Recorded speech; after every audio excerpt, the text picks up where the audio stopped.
반갑습니다. 이번 시간은 마지막 시간입니다. 사물인터넷과 보안, 사물인터넷과 보안 위협에 대해서 살펴보고요. 어떻게 대응을 해야 되는지, 그리고 앞으로 가져오게 되는 이 4차 산업혁명 시대에 우리는 어떤 대비를 해야 되는지 간단하게 언급을 하고 마무리를 짓도록 하겠습니다. 우선 이제 보안이라고 하는 건 우리가 흔히 일상생활에서 접하는 보안하고 크게 다르지는 않습니다만, 이 정보 시스템을 기준으로 한 보안 정책들이 다양한 여기저기 장치들과 네트워크가, 그리고 우리가 실제 사용자들, 이것까지 전부 다 결합되어 있는 형태로 그 보안 위협이 증가하기 때문에 굉장히 방어하기가, 대처하기가 힘듭니다. 하지만 사전에 예방하는 차원에서 어떠한 위험이 있고 우리가 이것들을 어떤 식으로 대비를 해야 된다 정도, 그 정도의 기본도 없이는 그보다 더 큰 위험이든 작은 위험이든 아무 대책 없이 당하는 것보다 낫지 않을까라는 범위에서 다뤄보도록 하겠습니다. 사물인터넷이 가지는 여러 가지 특징들, 그리고 구성되는 요소들, 이런 것들을 살펴봤는데요. 여기에 정보 패러다임이 어떤 식으로 변화되었느냐라는 게 이제 이 표에 나오고 있습니다. IoT 기반 융합 서비스라고 되어 있죠. IoT 기반 융합 서비스에서 PC와 모바일이 기준이었던 기존 환경에서 확장이 되는 거죠. 가전제품, 그리고 자동차, 커넥티드카 언급했죠. 그 다음 의료기기, 그리고 기타 모든 사물들. 예를 들면 뭐 간단하게 우리가 모든 사물을 다룰 때 복잡하게 생각하시는데 간단한 리모컨이라도 생각하시면 돼요. 우리가 제일 흔하게 일상생활에서 실수하는 부분들이 리모컨 분실이죠. 집안에 있는데 어디 있는지 모르는 그런 것들. 리모컨을 찾기 버튼을 눌렀을 때, 또는 찾기 할 수 있는 어플리케이션을 실행을 했을 때 바로 위치를 확인할 수 있다면 아주 편리할 겁니다. 이런 간단한 모든 사물들이 이 보호 대상에 포함이 되면서 정보 보호에 대한 패러다임 자체가 바뀌고 있다는 게 지금 현실이고요. 그리고 대상이 가지는 여러 가지 기타 특징들도 이것에 맞게끔 변화를 하고 있습니다. 특성들을 보게 되면요, 고성능, 고가용성을 가지는 운영 환경에서 초경량, 저전력화된 장치들이 추가되었죠. 그것까지도 컨트롤을 해야 되는 특징이 생겼어요. 그리고 보안 주체마저도 ISP 업체라든지 보안 전문 업체 많죠. 그리고 일반 이용자까지 제한되어 있던 주체에서 제조사, 즉 디바이스를 제조하는 제조사, 그리고 서비스를 제공하는 플랫폼 제공자까지도 보안 주체가 확장이 되고 있습니다. 그리고 피해 범위를 살펴보면요, 정보 유출이나 금전적인 피해, 피싱이나 이런 것들 많죠, 그죠? 간단한 금전적인 피해도 있습니다. 개인정보 유출, 뭐 우리나라 같은 경우는 이제 개인정보 자체가 이미 공공재화 되었다시피 되어 있기 때문에 정보 유출을 그렇게 심각하게 받아들이다가 요즘은 뭐 그렇게 심각한 것도 아닌 일상생활이 되어 버렸습니다만, 사실은 굉장히 안 좋은 겁니다. 근데 이 범위에서 시스템이 정지하거나 또는 생명의 위협을 느끼는 수준까지 피해 범위가 확장이 돼요. 예를 들면 우리가 스마트 홈 환경에서, 가정집에서 불이 나면 자동적으로 스프링클러가 작동하도록 시스템을 만들어 놨다라고 했는데, 만약에 제대로 작동을 하지 않았거나 또는 작동을 못하게 누가 막았거나 해서 불이 났는데, 화재가 났는데 불구하고 스프링클러가 작동을 하지 않는 상황이 와버린다라고 하면 우리는 그 시스템을 믿고 잠들고 있다가 죽어버릴 수도 있죠. 그런 환경이 오게 되었다는 거죠. 그래서 정보 패러다임의 변화 자체가 가져오는 여러 가지 문제점들은 한두 가지에서 수십 가지, 수백 가지로 확장이 되면서 굉장히 복잡해졌습니다. 그래서 기존의 인터넷 보안 기술을 기준으로 해서는 절대 이러한 것들을 막을 수가 없게까지 확장이 되어버렸죠. 그래서 보호방법적인 측면에서도 아예 설계 단계부터 이러한 보안 위협 요소들을 하나하나씩 제거해 가면서 예측해 가면서 설계를 할 수밖에 없는 환경까지 와버렸습니다. 그렇다면 우리는 어떤 식으로 이러한 것들을 대처를 해야 될까? 설계 단계부터 문제가 있다고 했죠. 그래서 설계나 개발 단계부터 어떤 식으로 우리가 지급을 해야 되는지 한번 살펴볼게요. 장치 및 서비스 설계 개발 단계부터 보안 프라이버시 보호 체계를 고려하여 진행을 해야 됩니다. 사물 인터넷 장치는 굉장히 중요한 위치에 와버렸죠. 그래서 배포 사전에 잠재적 보안 위협을 차단할 수 있도록 구성이 돼야 되고요. 실제 사용이 이루어지는 환경, 우리가 실제 쓰는 환경이죠. 거기에서 운영하고 실행하고 폐기되는 단계까지, 완전히 폐기되는 단계까지 모두 아울러서 이 위험 요소에 집어넣어야 되는 상황이 되었습니다. 그래서 전 주기적 침해 요소의 분석 및 대응 방안을 마련을 해야 된다라는 게 지금 현재 숙제입니다. 숙제. 우리가 그 공부를 하고 있지만 숙제 하기도 싫고 안 할 수도 없는 애매한 부분이 있죠. 숙제가 되어버린 이 보안 부분에 대해서 조금 더 깊이 들어가는 부분이 있기 때문에 여러분들이 조금 지루한 요소가 없잖아 있습니다. 있지만 반드시 짚고 넘어가야 됩니다. 결국은 우리의 생명을 위협하는 부분까지도 와버렸기 때문에. 자, 그러면 설계 단계부터 한번 볼까요? 이 설계 단계, 사물 인터넷 장치 설계 그리고 개발 단계. 여기에는 제조, 조립, 설치되기 이전 단계죠. 배포되기 이전 단계인데 여기 보시면 이 제조하는 단계에서의 결함 뿐만 아니라 보안 위험 요소까지도 고려해야 됩니다. 조립하는 단계에서도 마찬가지입니다. 그리고 설치 작업까지도 연계가 되는 경우가 있습니다. 완제품이 아닌 제품을 설치 단계에서 완제품화 시켜서 설치할 경우에도 마찬가지고요. 그다음 설치 이후에는 이제 배포 단계입니다. 배포. 실제 우리가 어떤 제품을 주문하고 설치하고 사용하기 이전 단계에 기본 설정이 보안 설정이 되는데요. 이 보안 설정이 아주 치밀하게 구성이 되어 있어야 됩니다. 그런데 이 보안 설정이라는 건 하드웨어 자체 제조를 아무리 엄밀하게 주의 깊게 하더라도 보안 설정이 뚫리면 맥없이 무너지게 되는 게 이 소프트웨어 부분이 돼요. 소프트웨어에서 제대로 구성이 되지 않으면 보안 설정을 아무리 좋게 한들 보안 구멍이 생기게 됩니다. 시큐리티 홀이라고도 하죠. 그런 것들을 제대로 설정할 수 있도록 펌웨어 그리고 소프트웨어, 관리 소프트웨어를 주기적으로 버그라든지 보안 위협으로부터 대비를 할 수 있도록 업데이트를 시켜줘야 됩니다. 이런 것들은 굳이 사물 인터넷뿐만 아니라 모든 정보 시스템에 다 적용이 되는 사항입니다. 그래서 보안 설정을 제대로 하고요.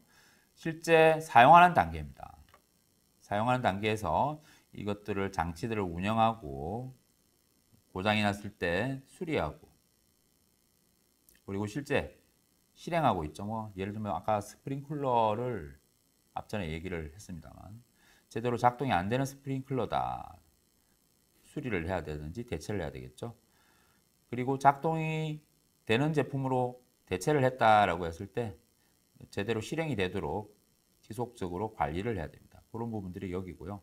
그리고 사용 완료, 이제 목적을 잃어버리면 사용 종료가 되는 거죠. 폐기 상태 또는 다른 지역으로 이관하는 거, 다른 시스템으로 이관하도록 하는 게 막바지 단계가 됩니다. 그래서 요 세 가지 크게 나눠보면 설계 개발 단계, 그리고 배포 설치 단계, 그리고 운영 관리 폐기 단계 이렇게 세 가지로 나누게 된 이 단계 전체에 보안 위험 요소에 대한 대비를 철저히 해야 된다라는 게 사물 인터넷 보안의 굉장히 중요한 프로세스가 됩니다. 자, 다음은 그럼 어떠한 것들을 고려해야 되는지 조금 더 구체적으로 살펴보도록 할게요. 보안 요구사항 및 대응 방안에서 단계별 보안 요구사항이 있습니다. 이거는 앞전에 제가 설명을 드렸던 내용이고요. 여기에 어떤 식으로 대처를 해야 되느냐. 구체적으로 IoT 공통보안 7대 원칙이라는 게 있습니다. 첫 번째, 장치 설계 개발 단계 보안 요구사항에 정보 보호와 프라이버시 강화를 고려한 제품 그리고 서비스를 설계해야 된다라고 되어 있습니다. 이 원론적인 얘기입니다만 굉장히 중요한 내용입니다. 우리가 어떤 일을 하고자 할 때 마음가짐을 초심 잃지 마라 라는 얘기를 많이 하죠. 이 초심이 되어야 되는 내용이 바로 이 부분입니다. 제품 설계 단계에서부터 철저하게 정보 보호 고려해서 설계를 하라라는 얘기죠. 이게 초심이 되니까 꼭 여러분도 제품 설계는 하지 않지만 항상 어떤 일을 할 때 철저하게 IT 서비스를 제공하는 업체에 있다 또는 개발자로서 있다라고 하면 이 마인드를 잃지 마시기 바랍니다. 다음 두 번째로서는 안전한 소프트웨어 및 하드웨어 개발 기술을 적용하고 테스트를 충분히 하라는 게 이 두 번째 원칙입니다. 다음 세 번째 배포 설치 단계에 나오는 겁니다. 구성 단계도 포함이 됩니다. 여기에는 안전한 초기 보안 설정 방안을 고려하고요. 제공까지 해야 됩니다.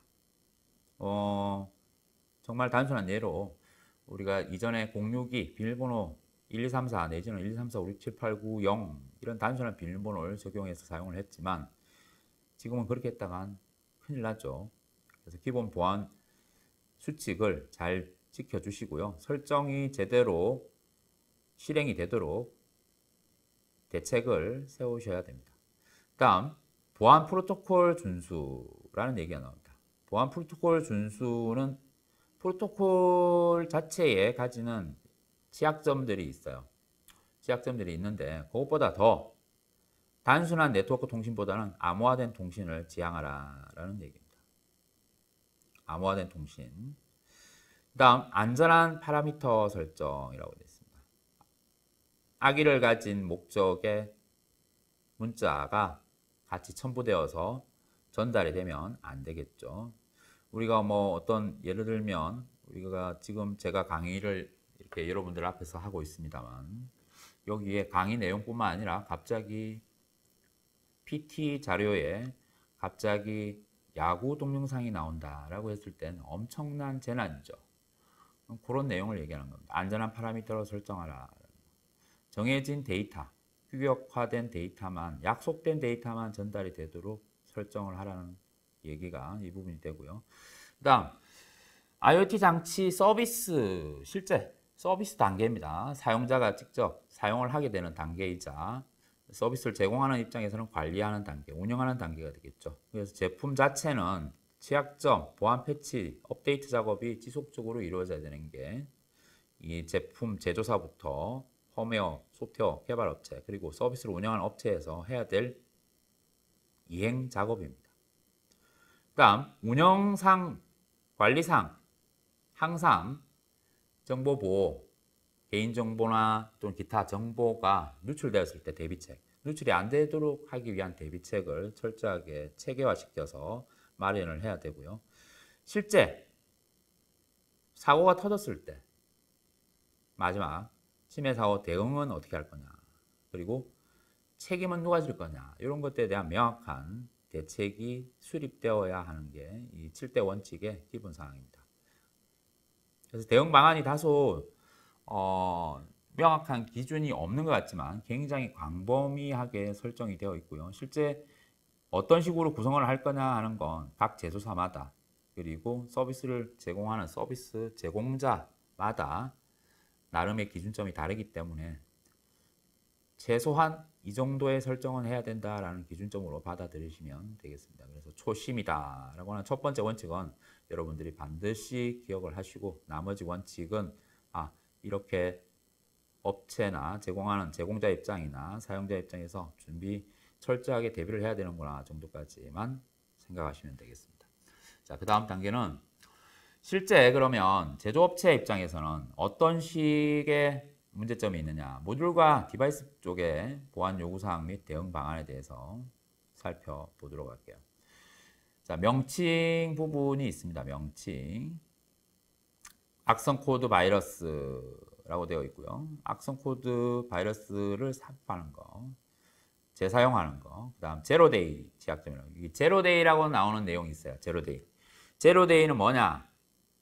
제로데이는 바로 치유할 수 없는 취약점이 됩니다. 언제 고칠지 모르는, 고쳐지지 않는 취약점이 되는 거예요. 하지만 언젠가는 고쳐집니다만 불안하죠. 어떤 취약점이 있는데, 예를 들면 내가 지갑을 편의점에 놓고 왔는데 그게 그대로 있을까? 아니면 편의점 알바가 가지고 있을까? 불안한 거예요. 확실하지 않은 어중간한 유축된 상황만 머릿속에 맴돌죠. 이러한 것들이 제로데이 취약점 자체입니다. 그래서 이 세 가지 명칭을 가지고 쭉 모듈 분야, 디바이스 분야에 대해서 이렇게 표시를 해놨는데, 공격 유형이 이렇습니다. 뻔하죠. 악성 코드, 바이러스 코드를 삽입해서 정보 전달 자체에 끼워 넣기입니다. 끼워서 팔았는데 이렇게 되면 굉장히 위험합니다. 오작동이나 정보가 유출될 가능성이 있다라는 거죠. 그리고 관리 권한을 타치해서 사용자 몰래 백도어를 심기도 하고요. 그 다음 기기의 오작동, 아까 말씀드렸던 스프링클러가 작동해야 되는데 작동을 하지 않는다. 불이 났는데 오히려 가스나 이런 것들을 차단해야 되겠죠. 오히려 차단된 가스를 열어버린다는 살인 행위를 할 수도 있는 게 굉장히 위험한 공격 자체가 됩니다. 우리 실제로 생명의 위협을 느끼는 단계까지 와버렸죠. 그 다음 제로데이 취약점 같은 경우는 인증정보라든지 개인정보 저장, 노출 피해가, 즉 내 지갑 안에 있는 돈이 언제든지 빠져나갈 가능성이 있다. 언제 빠져나갈지 모른다. 이런 불확실성이 더 큰 문제가 됩니다. 그럼 어떤 식으로 대응을 해야 되느냐? 지속적으로 분석하고요. 로그 데이터를 최대한 활용하고요. 실행 코드, 바이트 코드라고 되어 있고 바이너리라고 되어 있는 게 실행 코드입니다. 실행되는 실제 코드를 분석하는 거예요. 다음 실행 결과물, 로깅도 분석하고요. 다음 정보의 암호화된 관리, 그리고 진단입니다. 수시로 해야 되는 거지만 암호화는 기본입니다. 기본으로 암호화시키고 단말, 제품에 대해서 수시로 진단을 내려야 되고요. 점검을 해야 되겠죠. 그 다음 외부에 유입되는 데이터를 검증해야 됩니다. 그리고 실제 뚫렸다고 해도 하드웨어 그리고 기타 소프트웨어에 영향을 받지 않도록 논리적으로 격리시켜야 됩니다. 이런 거에서 이제 출발한 것들이 많은 솔루션들이 나와 있어요. 다음 코드 삽입 재사용 공격은 어떻게 해야 되느냐? 시큐어 코딩. 이거는 개발자들이 많이 접해본 용어입니다. 보안 코딩이라고 해서 아주 초심입니다. 초심. 시큐어 코딩을 적용을 해서 소스 코드 등에 존재할 수 있는 잠재적인 보안 위협을 제거한다고. 이게 기본이다. 개발자 입장에선.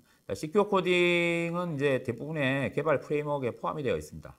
하지만 사물인텐 쪽은 아직 이렇게 특정 소스 코드들이 다 오픈 소스화 되어 있죠. 공개가 되어 있기 때문에 악용할 소지가 더 많아요.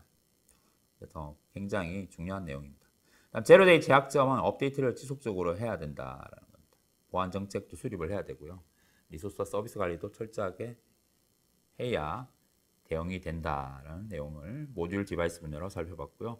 또 다른 분야는 플랫폼 그리고 서비스, 네트워크 제공 분야 부분이 됩니다. 이제 사용자가 조금 더 가까워졌어요. 아까는 제조업체 쪽에 가까웠다면 이제 사용자가 가까워졌습니다. 서비스 거부 공격, 개인정보 탈취, 비인가된 접근 이런 것들이 해당이 되는데요.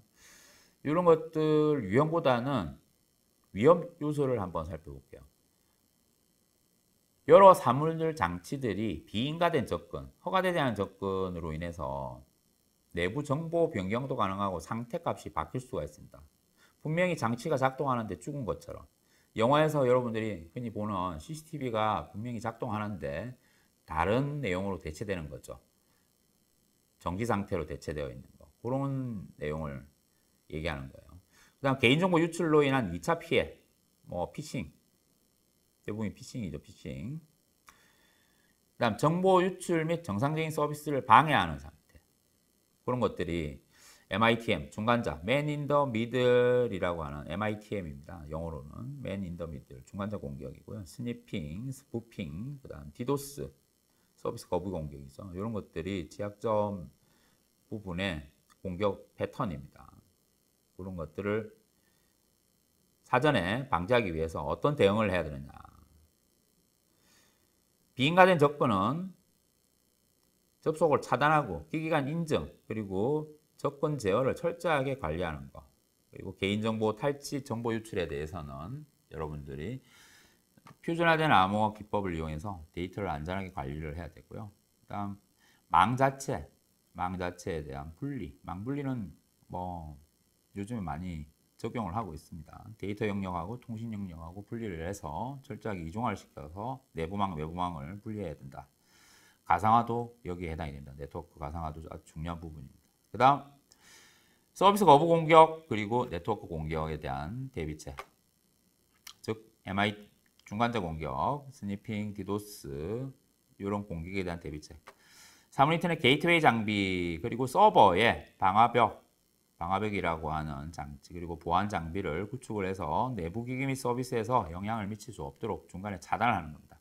중간에 공격자가 끼어들어서 장난을 치더라도 또 다른 중간에 시스템을 구축을 해서 최종 단계에 허용이 안 되도록, 접근이 안 되도록 차단하는 형태가 이 대응 방안에 해당이 되겠죠. 그래서 이제 이런 장치 분야 그리고 플랫폼 네트워크 서비스 분야까지 보안 위협 요소 그리고 대응 방안에 대해서 간단하게 살펴봤습니다.